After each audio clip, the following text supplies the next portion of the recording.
Eccoci qua, ti do la parola in questa, nella provocazione che avevo fatto un po' prima, e dopo ci allacciamo direttamente anche a voi due, perché era... Sono un attimo perso. Perché si è distratto, è colpa mia. No, perché i giovani sono attratti, potrebbero essere attratti, visto che tu siamo lì come età? C'è una cosa che va oltre l'aspetto strettamente di identità religiosa, c'è una matrice di disagio, di emarginazione, perché l'esempio di questa, che per me è anche molto calzante a questo proposito, e ti fa riflettere e preoccupare, perché appunto viene meno anche il discorso dei confini che però possono aiutare un po' a marginare il fenomeno, ognuno il proprio stato, eccetera. È una cosa che va oltre l'elemento religioso, che è visibilmente un pretesto, perché insomma noi nelle scuole lavoriamo con molti ragazzi immigrati anche di seconda generazione e sicuramente non si identificano nell'ISIS o nelle pratiche terroristiche per praticare la loro religione. Il tema io credo che sia una questione di disagio sociale che c'è nella società oggi, quindi una mancanza di punti di riferimento forti a cui guardare e sempre di più una solitudine dell'individuo, perché lo studente è spesso si sente come uno, c'è una perdita di coscienza, di appartenenza a un gruppo, e in questo io credo Eppure che sia... è l'età in cui dovreste sentirvi più gruppo, E non ti senti da studente. Che la cosa in cui le scuole, e un po' la risposta che debba essere, una risposta che sicuramente deve essere oggetto di una grande riflessione, è sull'inclusione, sul fatto di cercare di ricostruire ricostruire spazi di aggregazione forti dove gli studenti possono riconoscersi, possono... Si potrebbe fare di più, diciamo, in questo senso. Bisogna lavorare sull'inclusione, banalmente oggi non ci troviamo ad avere spazi di aggregazione giovanili dove uno studente conosce altri studenti, insomma quelli che, non so, in Veneto, una regione storicamente bianca, c'erano le parrocchie che avevano questa grande funzione aggregativa, oggi ce l'hanno sicuramente molto meno, quelli che una volta erano i grandi partiti di massa che anche a livelli giovanili coinvolgevano... Però scusami se ti interrompo, però avete tutte le premesse, dopo sentiremo anche a riguardo il Presidente Ferrari, avete tutte le premesse per invece avere l'opportunità di fare gruppo, perché vi ricordo secoli fa, quando io ero studente, erano le occasioni, ma qualsiasi poteva essere l'occasione, anche trovarsi nella camera di un altro studente per fare gruppo, per parlare, per scambiare. Quando si trovano ognuno guarda il loro iPhone, quello però siete voi stessi che vi c'è una difficoltà sicuramente nell'interagire, nel riuscire a... Cioè siete anche in 5, non interagite perché siete davanti a WhatsApp. O tramite appunto... Sì e no, cioè in 5 si interagisce, ma in 5 non è la risposta all'individualismo, cioè un conto è il gruppo di amici che uno può avere e con i quali si sposta, trascorre le giornate. Tu dici gruppi di dialogo che devono essere organizzati, esatto, ma organizzati dagli adulti? Di scuola come luogo di massa davvero, dove c'è partecipazione, dove c'è confronto, perché è una cosa che viene meno. Però quando vengono organizzati, diserzione totale. Io ho dei casi in cui mi hanno detto che proprio non c'è stata partecipazione. Sicuramente c'è un problema di lavoro. Nel momento in cui ci sono, noi lo vediamo nelle scuole, rappresentanti di istituto validi che sanno lavorare in una certa maniera e organizzare eventi che suscitano l'interesse, le assemblee sono partecipate. Nel momento in cui ci sono personaggi che magari non hanno le competenze, ma perché non gli vengono date, perché nel mondo della scuola noi pensiamo che i rappresentanti di istituto sappiano farlo, ma nessuno gli spiega come si fa, e in questo io parlo di contenitori studenteschi che creino questa... Quindi quando parli di spazio parli di questo, quando parli di spazio, che mancano gli spazi, quindi quello che reclami è a livello scolastico, a livello della possibilità di avere dei momenti di incontro. Perfetto, quindi c'è un individualismo molto spinto, dopo torniamo su questo tema. Claudio Valdinucci, devo dare la parola anche a voi. Sì. Da questo spunto qua, e quindi anche il fatto che le persone possono essere coinvolte, giovani, a questi estremismi quando non sono soddisfatte, perché di base è un'insoddisfazione che covi. Poi sì, no, sicuramente, ma sul fatto della questione del confronto sono d'accordo, anche perché diciamo che la via soltanto di pratica, come si vede in Francia, magari del maxi arruolamento, è un po' fine a se stessa.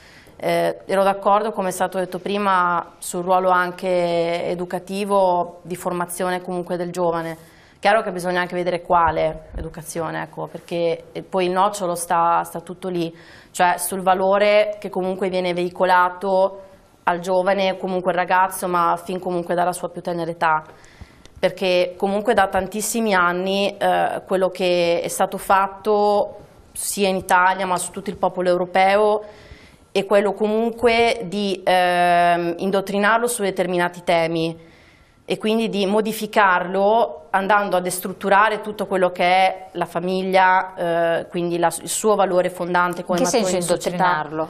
Beh, l'istruzione ha un ruolo importantissimo nel veicolare certi messaggi, cioè trasformare la famiglia non più come un luogo di confronto, ma semmai come un luogo oppressivo. Quindi far capire che la famiglia non è più una struttura importante, ma è qualcosa che può esserci, può non esserci, può avere mille forme, può essere di qualsiasi tipo. Allontanare anche da certi valori comunque che erano nostri dal punto di vista anche religioso ha sicuramente allontanato. Claudia, quindi prima... Scusate, questo indottrinamento, secondo lei da quando è partito?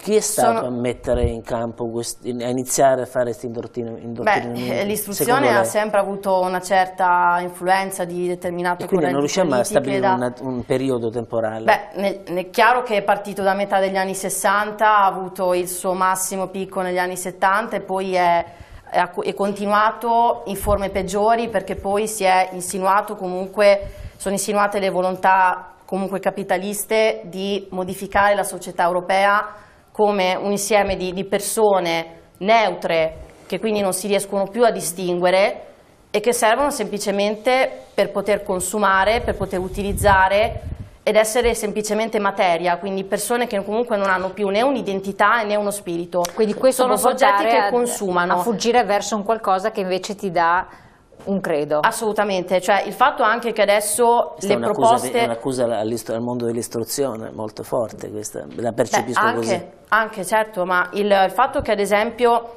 le proposte che vengono come risoluzione di questi drammi che succedono, o il rinchiudersi, quindi magari la gente che si fa prendere dalla psicosi, oppure ricominciare a vivere come si è sempre vissuto, quindi cercare di affrontare la paura, magari ritornando ad essere quelli che si è sempre stati, quindi semplicemente dei consumatori o comunque dei soggetti che servono come materiale umano per l'industria, per la società, per tutto questo sistema consumistico che quindi non ha fatto perdere all'uomo, non dico soltanto italiano, perché adesso qui non è che si deve parlare soltanto del patriottismo italiano, perché no, ma io sto dicendo poi i giovani nel contesto europeo, è a livello proprio del giovane europeo che ha perso comunque un'identità che noi non è che abbiamo costruito da ieri, è qualcosa che dura da millenni e quindi è chiaro che se noi ci siamo ridotti ad uno stato comunque di decadenza dove non c'è più etica e non c'è più morale, è chiaro che agli occhi di un altro mondo che invece forse non si è fatto tanto toccare da certi bassi istinti e quant'altro, noi siamo comunque un bersaglio abbastanza facile e in questo senso che comunque ci vuole la reazione, perché la mia brevissima esperienza mi ha insegnato che il soldato non è per forza quello con la divisa e armato fino ai denti, cioè si è soldati fra virgolette un po' nella vita di ogni giorno se ci si batte comunque per quello che è un valore e che noi comunque molti hanno sicuramente perso. Posso fare una provocazione, Claudia? Allora, lei parla, mi sembra di percepire, parla di valori differenti rispetto a prima. Sì. Parla di valori, parla di punti di riferimento, di cambiamento, però non è non vedere altri valori rispetto a quelli che sono nostri, nella nostra tradizione, dei nostri padri, dei nostri nonni e miei, non è anche un modo per non vedere le cose che cambiano della società, che comunque richiede nuove tipologie di famiglia? Le faceva l'esempio di famiglie dipende diverse. perché comunque ci sono concetti che non sono tanto modificabili, nel senso che esistono valori che sono, forse è una parola un po' forte, assoluti e che non sono negoziabili. Me ne dica uno. Sicuramente la vita, senz'altro. Chiarissimo. Federico Vallotto. Guardi, E anche il fatto del coinvolgimento, si è parlato anche prima all'inizio della comunicazione, della responsabilità della comunicazione, qui è il web certamente. Coinvolge il mezzo di comunicazione, di reclutamento, di decisione, di tutto, non i pizzini. Io ritengo che la nostra generazione, ma non solo la nostra, anche quelle più vecchie, se così vogliamo dire, siano del tutto impreparate a questa emergenza. Sono impreparate perché se prima i problemi erano, non lo so, studiare, farci una casa, avere una famiglia, anche cose molto più futili, attualmente abbiamo un problema di ordine pubblico e mi fa sorridere quando, proprio ricollegandoci al tema della comunicazione, sento parlare di generazione Erasmus.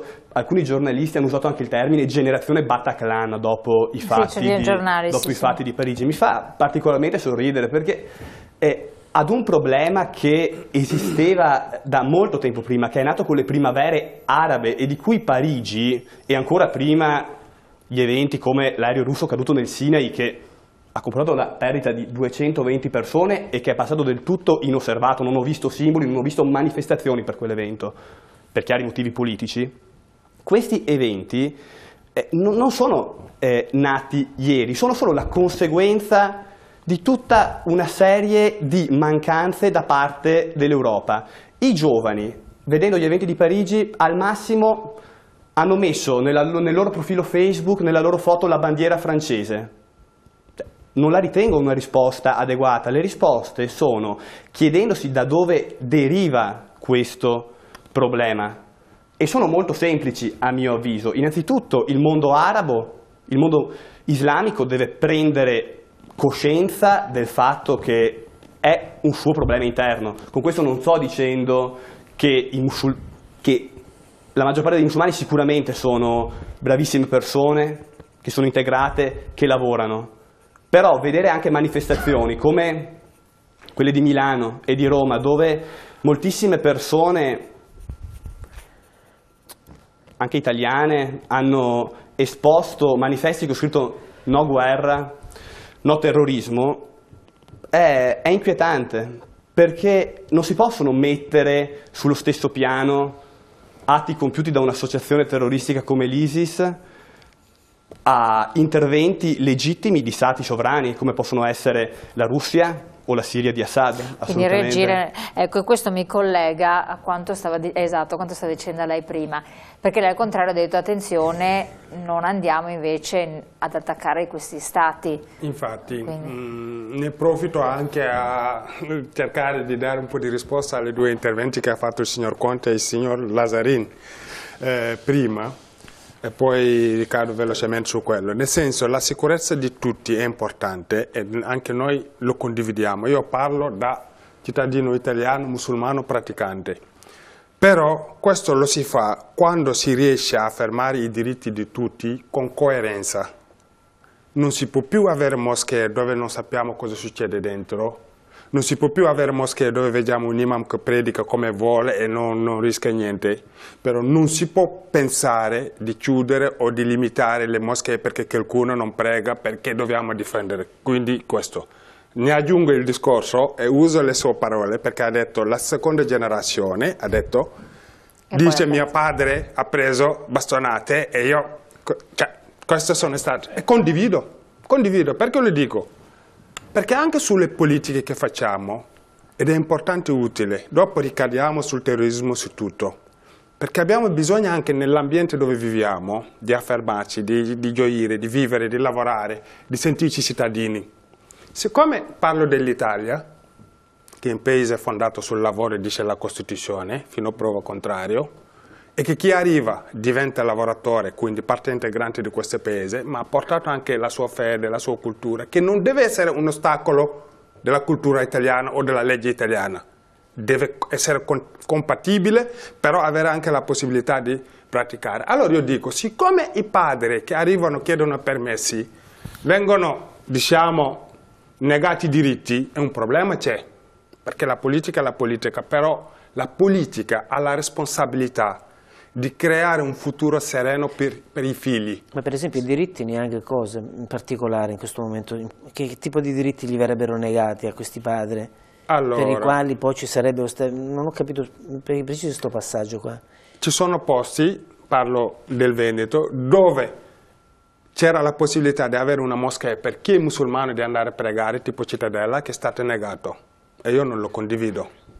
È un esempio, non vado a polemizzare per politica, sto cercando di interpretare i problemi oggi che abbiamo, anche i vari punti che possono provocare. Non è quello, ma io penso di sì. Dico, la sicurezza di tutti, come dice il signor Conte, la condivido, deve esserci. Perché se io vengo controllato, io sono contento perché mi sento sicuro. Allora, però affermiamo i diritti, rispettando le leggi e le regole dell'Italia, che oggi non c'è. Abbiamo una legge sull'immigrazione sbagliatissima, la Bossi-Fini, non vado a dilungarmi su quello. Abbiamo posto dove le moschee vengono chiuse, dico no. Sì. Però aggiungo, l'imam non può predicare come vuole. Però lei sta parlando di diritti e i doveri, quali sarebbero secondo lei? Quando uno lavora rispetta la legge italiana e sta facendo i suoi doveri, diritti e doveri, no assistenza, no diritti e doveri. Questo è un punto, era per collegarmi su ciò che dicevo. che Lazzarin deve ribadire qualche cosa. Torno. Prego. Torno sul chiudere il concetto, ma poi lo ricordo. Sì, dopo ricordiamolo. Torno sul suo discorso, il fatto che ha visto no guerra, no terrorismo. Io non cerco di giustificare quello, però rapporto un po', perché anche al di là dell'Italia, su Facebook, ho un giro in Africa, gente come la vedono, siccome abbiamo paesi maggiormente musulmani, ma laici, come il Senegal, parlo del Senegal, 95% di musulmani, 3% di cristiani, 2% di ortodossi. Sento dire in televisione, non ci sono delle chiese, non c'è un quartiere da me in Senegal dove non c'è la chiesa. Chi è cristiano può andare in chiesa quanto vuole, dove vuole, può andare al bar, bere la birra, può mettersi. Addirittura 2 settimane fa in Senegal è stato vietato la burqa.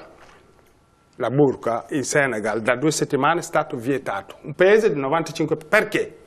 Perché c'è il Corano e la Sunnah. E questo è un problema da capire. C'è il Corano che deve essere un punto di riferimento di tutti i musulmani, che non lo è per tutti purtroppo, e che c'è la Sunnah. Per quello vediamo i Shiite, i Sunniti, i Wahhabib sono usciti da...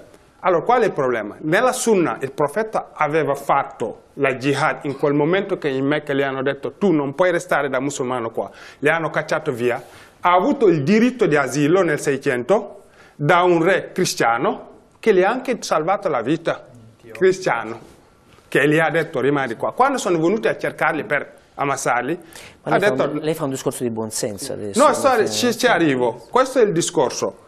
Per non perdere il mio filo.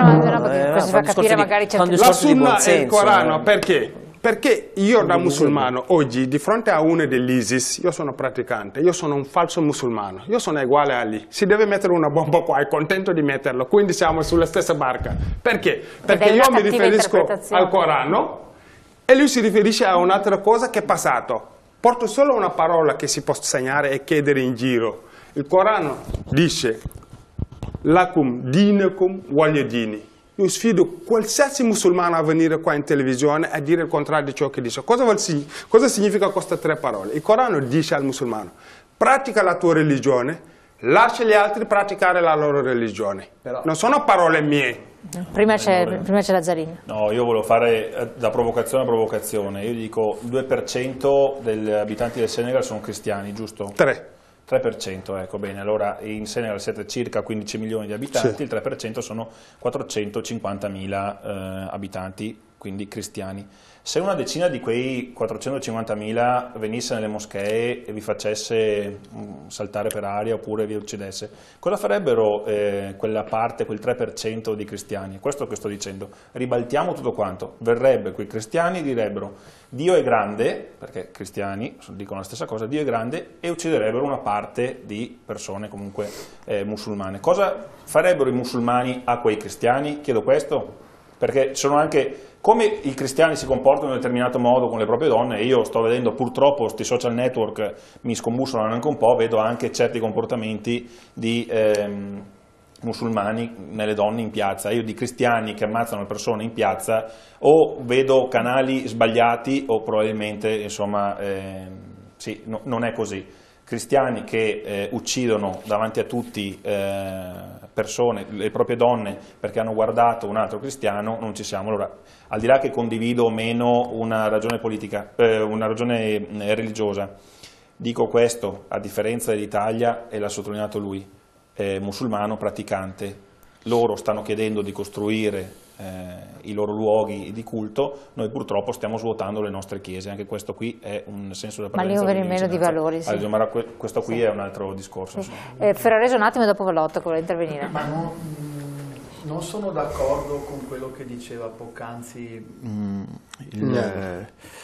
perché comunque all'interno dell'Islam, lui ha citato anche un Islam molto radicale, il Wahhabismo per esempio, c'è un concetto che è il concetto di comunità di credenti che travalica il concetto di sicurezza, cioè un musulmano per un altro musulmano sarà sempre diverso rispetto a un cristiano, un ebreo, che sebbene detti anche gente del libro, che vanno anche rispettati, comunque è parte di una comunità.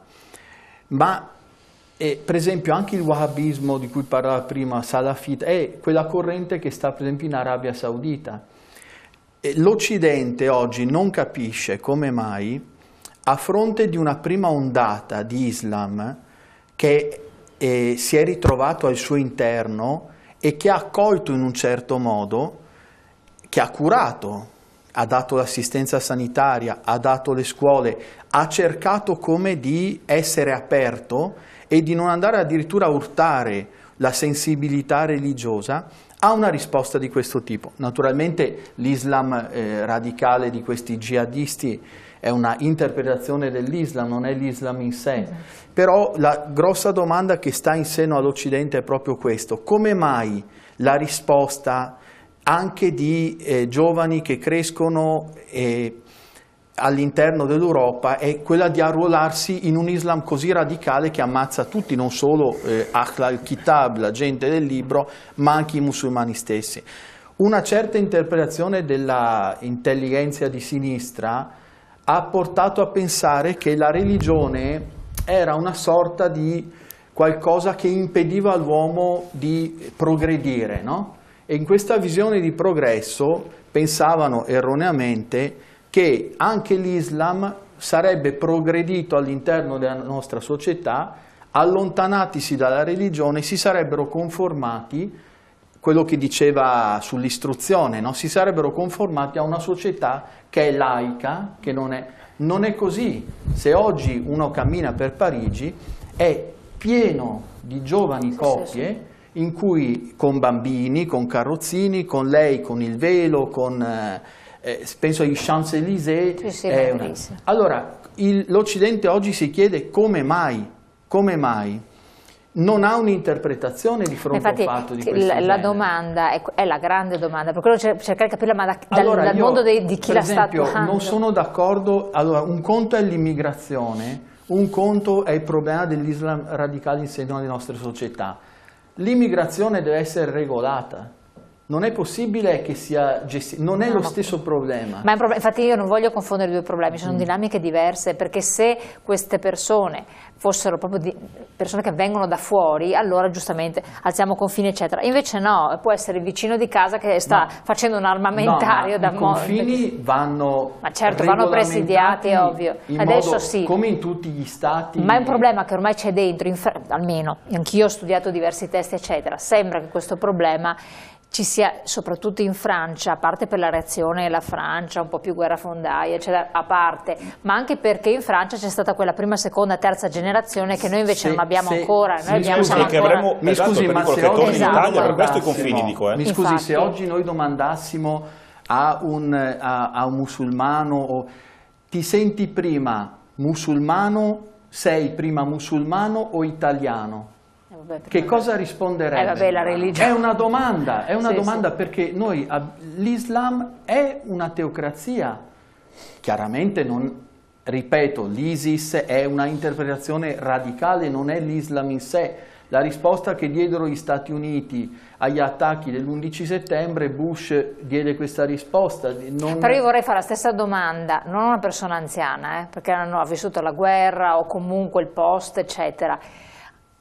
Ti senti più, sei cattolico? No. Ecco, infatti la maggior parte non è neanche, sei cattolico? Sì, per esempio. Sei prima cattolico o italiano? Io mi sento italiano, Però io volevo dire una cosa su questo. Prima italiano che non cattolico, tu dici che secondo me stiamo travisando il problema su questa per buttarla là, perché secondo me i francesi hanno un senso più di no, ma al di là del sentimento di patriottismo, ma il cristianesimo non è una teocrazia, è diversa. Ma noi siamo qua per difendere la laicità dello Stato, per cui dei concetti che prima sono stati richiamati, il 3% cattolico, che noi condanneremmo se si buttasse con le bombe dentro le moschee. Per cui Jacopo prima ha detto una cosa fondamentale, l'ho detto fin da principio. L'Islam è usato molto pretestuosamente in questa questione, perché tornando un attimo all'argomento della sicurezza interna, il sentimento su queste cose, a Parigi sono 30 i minuti in cui la gente esce con dei Kalashnikov e spara alle persone. Se noi vogliamo un sentimento di sicurezza interna, quei Kalashnikov e quelle persone non sono entrate per delle frontiere. No, ma infatti per quello, per tornare un attimo a capire anche la sensazione di sicurezza è un'illusione. Lancio una provocazione.